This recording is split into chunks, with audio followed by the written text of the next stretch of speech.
Welcome to a Healing Peace podcast. My name is Kimera Baker. I am an overcomer. I am very passionate about helping others to achieve an abundant life fueled by spiritual principles and emotional balance. In this podcast series, we delve into spiritual self-care. Yes, we will explore exercising our minds and bodies, but more importantly, we will discuss strengthening our inner being, embracing God's love, and being filled by the fullness of God. As you take this journey with us, we want to inspire possessing your authentic selves and happiness. Glad to have you back, family. Before we delve into this episode, I want to do our PSAs. It's been a while since I made our wonderful announcements. Please subscribe to our channel on whatever music device you're listening on. Leave us a review. Not only that, but partner with us by sharing our podcast with your friends. When you do these small items, you not only support our show, but you are blessing others in return. Yes, you are. You're blessing them with this positive message that we provide in all that we do. Now, back to this episode. We are going to talk about confidence. This past week, I was telling a friend how during my schooling years, I was not popular at all. I did not fit in with my peers. I did not have the latest outfits. Dare I say, I wasn't the most fashion sense-oriented person. Where I grew up, this was a big no-no. I'm going to also expose myself a little here. I keep telling y'all my business for some reason. But when I was younger, I couldn't dance. It was terrible. They'll do the little Soul Train line. The sister couldn't get down that line without people poking fun at me. Yeah, it was not my strength.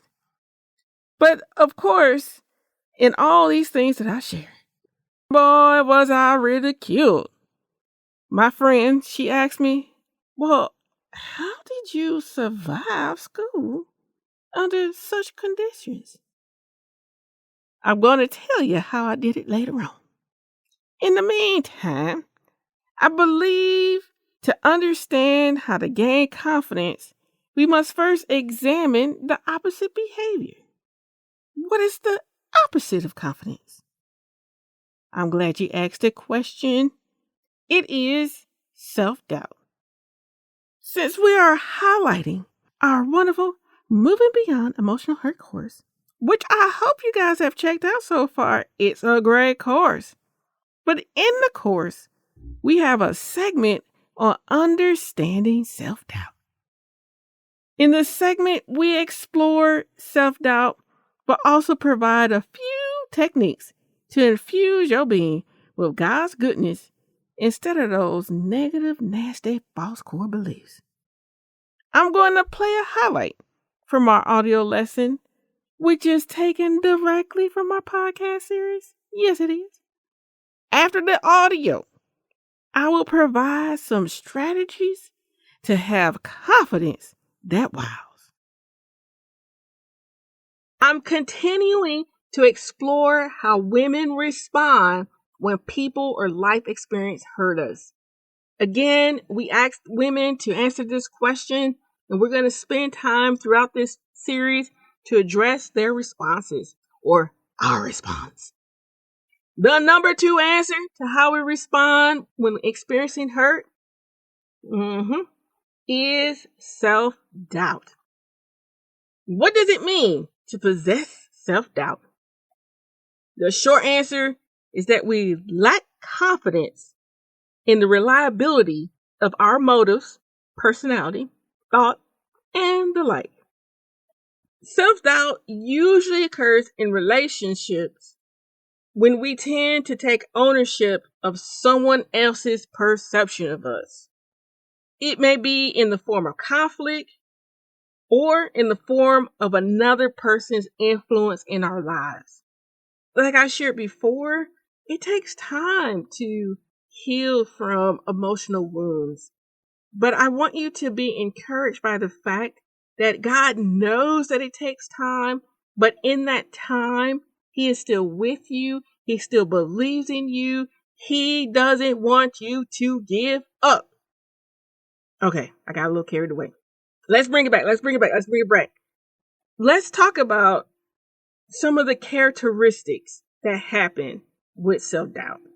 Okay. One is you may find it difficult to complete tasks. You may sabotage yourself in thinking you are unable to accomplish the task. For instance, for those who are students, you may think about, okay, I'm gonna fail an exam. I'm gonna fail an exam. I'm gonna go fail it. And you're so consumed by that notion of failing that you don't study. And of course, because you didn't study, you actually failed the exam. In this particular case, it's like you're sabotaging yourself by the way that you think. And this occurs in our relationships with other people. You may interact with others with the level of insecurity to the point that they find it difficult to be around you. You're just all over the place. Here's another one. You may overextend your efforts on a particular goal to make sure that you're successful. You overextend because you don't want to be known as a failure. So you overcompensate for your self-doubt. And this comes up all the time when you're around people who are always boasting about their achievements. They're overly compensating. And how about you compare yourself with others? And in the process of comparing yourself with others, you emphasize your lack of confidence in your abilities. Something that Elijah did, he minimized his achievements with God. And we can do the same thing. We minimize who we are, the things that we're capable of doing. Therefore, you reduce your influence. You stop being a person of influence because you're consumed with the thought that you're not good enough. You can't achieve anything. Now, I bet you did not realize that everything that is occurring with self-doubt actually consumes us. When I began to research this information, I was quite surprised. I was surprised because I was like, oh my goodness, if this does not apply to me. Despite moving beyond the taunts in school due to being so different, I personally still wrestle with self-doubt. I like to say that I'm cured. I am not. However, and I'm going to say however, I found tools that I'm about to mention that returns me back to a place of confidence so that I can go ahead and get my strut on, get the things that I would like to get out of life, and not allow that negative criticism, that inner self thoughts to condemn me from having an abundant life. Okay, now, how I tackle my self doubt to achieve the goodness that God's planned for me. I must admit, the first tip that I'm about to share with you guys, I cannot take credit. This is something that I've had the privilege to witness from my mama. I did tell her mama, so here it is. I told you one day I'm going to talk about you on the show. But this time it's going to be some good stuff. I'm going to share the goodness that you've been doing.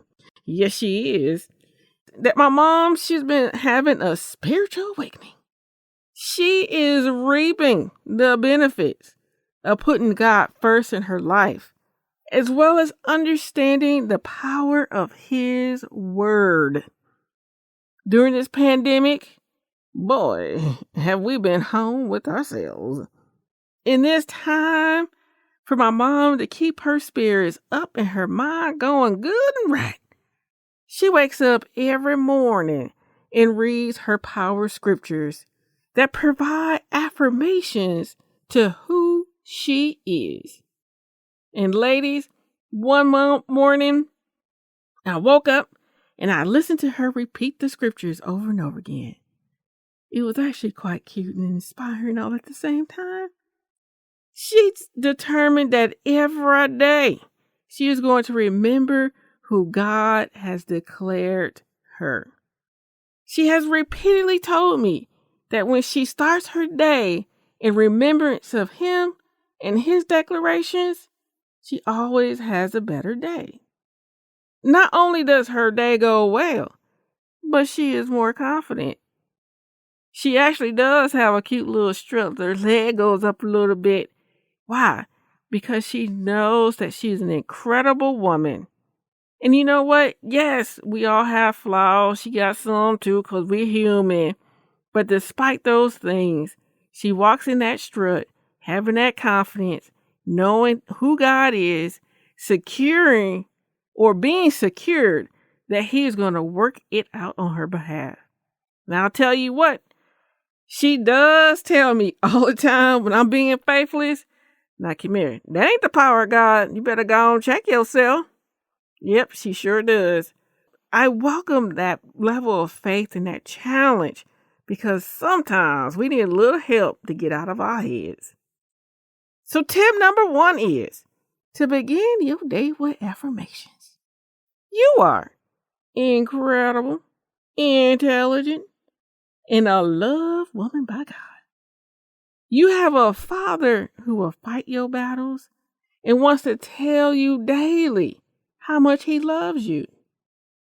You can blend your affirmations with scriptures and other quotes that embody your spiritual, physical, mental, and emotional well-being. And going back to my story in the beginning, how did I get through all that ridicule and that criticism as a young kid? I will tell you that these affirmations were something that I put into practice even at a young age. It may not have been as spiritual as God's word, but at the time, just knowing that that was not my permanent state, I would think, hey, y'all might be teasing me now, but wait till later on in life because I'm going to be somebody. I'm going to be the one with the money and you got to look up to me. I'm the one going to have the jobs and trying to find a job. I'm going to be the one to employ you. Yes, I would tell those things to myself so that I always knew that there was more ahead than the criticism that I was receiving at the time. Again, tip number 1, begin your day with affirmations. All right, now, tip number 2, write down your accomplishments, especially those where you overcome adversity. Ooh, I'm going to tell you, this is an important tip. When you keep a record of overcoming, you realize that you have the strength and the ability to conquer future obstacles. I would like to say that we will no longer have problems. Wouldn't that be wonderful? But then we all know, we turn on the news and it lets us know right away that that is not possible. I will also share with you guys, this past week has been interesting for me. My electricity went out again. Now, the last time I talked about my electricity, it was due to a storm. This time, it was due to me using the space heater and blowing the electrical grid. Initially, I was like, what in the world was going on? Why? Why now? I don't got time for this. I got things on my schedule, things I need to take care of. I don't got time to not have power again. And this was even more crucial because this time it was the office area. And what's in the office area? The computer, Wi-Fi. I'm going to tell you, not having Wi-Fi, you start acting kind of foolish. You're like, oh my gosh, I'm going to watch TV. I'm going to use the internet. I mean, you can start panicking. But not only did I not have the internet, I didn't have the computer. And I looked at it like what was going on with a blank stare. Because I was baffled. I was like, what am I going to do with myself? I got things I need to get done. Well, after staring at the computer and the wall for a minute, I decided, okay, let's go ahead and call that electrician. Unfortunately, though, well, I guess it's kind of fortunately, I have that home warranty situation, But with home warranty, you have to call, and then they have to put in a ticket. And then after the ticket, you have to wait and see who will pick up the order. Then after that, then you get the little scheduling. Delay. Of course, I wanted my internet and computer like in the next couple of hours. Unfortunately, the only time they can come was 4 days later. I said, what in the world? So I started thinking again, I need the internet. I need the computer. But not only that, it was like, Kimmy, you also need that stove and you also need that refrigerator. So I know at the moment the Wi-Fi was a priority, but eating and being able to cook is also a priority. And time went by. Now, in the previous episode, I shared how when the power went out, the Lord provided candles. He allowed me to eat and shower. Blessings all day long. So I knew. I said, somehow we're going to work this out.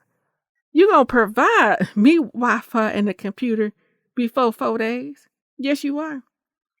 And sure enough, I started looking around the house and I started locating the part of the house that still had access to electricity. This was great because the other grid of the house had the stove and the refrigerator. You know what I did next? Yes, I did. I moved that internet and that computer and I hooked it up to the other part of the house that still had electricity. And can I say, oh, happy day. Oh, happy day. I needed this workaround. Why? Because I got to do my job. And of course, this podcast, I was like, oh my goodness, how am I going to make sure I get my episode out? I can't record. I don't got no edit. Right. You hear the drama. But anyways, not only was I had the opportunity to get my Wi-Fi back on and the computer working, but I also figured out how to get the stove plugged in to something good, get the refrigerator back on and clicking. Again, the Lord was working it out. And in this moment of adversity, God brought provision. And in his provision, I overcame the adversity. I know you have your own stories, and that's why I'm encouraging you. Write them down and go back over them when adversity hits. When you do this, you will be confident that you can tackle anything thrown at you. Last week, I gave you guys an assignment. I requested that you read Matthew 26, 36 to 46, and notice what Jesus did to overcome the adversity of going to the cross. Now, he wasn't removed from going to the cross, but he had to get to a place where he was willing to get to the cross. What did he do? What did you guys discover in your homework assignment? You know how I like my homework assignments. Okay. Well, I'm going to tell you, because remember how I said to you, I wanted to give you the answer, but I was waiting. Well, now I have my opportunity. I'm going to give you the answer. Jesus overcame his emotional state and adversity because he was gut level honest with God. In his honesty, he expressed his emotions and allowed God to mend his wounds while strengthening him. You may be wondering, how do I know this? Well, I want to say I'm super smart, but no, I'm not. It's because when I read, it said that he prayed. And not just any type of prayer, but a prayer where he fell on his face and prayed.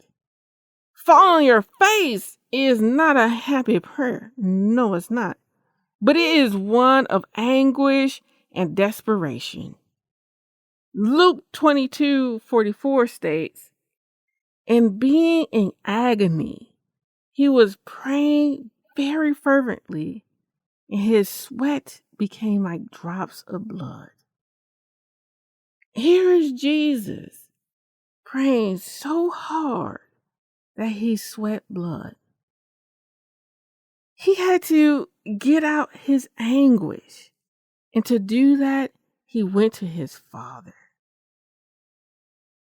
Therefore, the final tip is pray through the anguish, the criticism, false truths about yourself, the hurt. Also, sometimes you may not be ready to pray through these items because, to be honest, you're still trying to figure out what they are, or the emotional anguish. You just know something's not right, but you haven't gotten the words just yet to pinpoint. In this particular instance, spend time journaling. In your journal, jot down the criticisms. Then jot down how you feel about those criticisms. And this is where the little work becomes or is involved. And then jot down the items that is causing self-doubt. When you spend time jotting things down, I also want you to jot down what is true about yourself. This is where tip number 1 comes in handy. Jot down your affirmations to identify what is true about yourself. When you take time to do steps 1, 2, 3, you will exude, it will just come out and just overflow confidence that wows. You will have that strut, your head will be up high, and you know you can do all things with God. Okay, now, I got a question for you. I don't know how many times I've asked the question. I think this might be a low question episode, but here's a question. Would you like some practical techniques or maybe support to start this journey? I am happy to announce that on February 16th, 7 p.m. CST, we are having our first interactive online workshop for 2021. Guess what the topic is going to be? Why, yes. We will delve into praying and journaling as a method for self-discovery, emotional healing, and confidence building. You can register at healingpeace.com. Register. Again, go ahead, y'all. Get that little strut in. Have that confidence that wows. Put into practice steps 1 to 3. Come join us February 16th. And together, we're going to wow everybody. All right, now. Come back next week for more encouragement.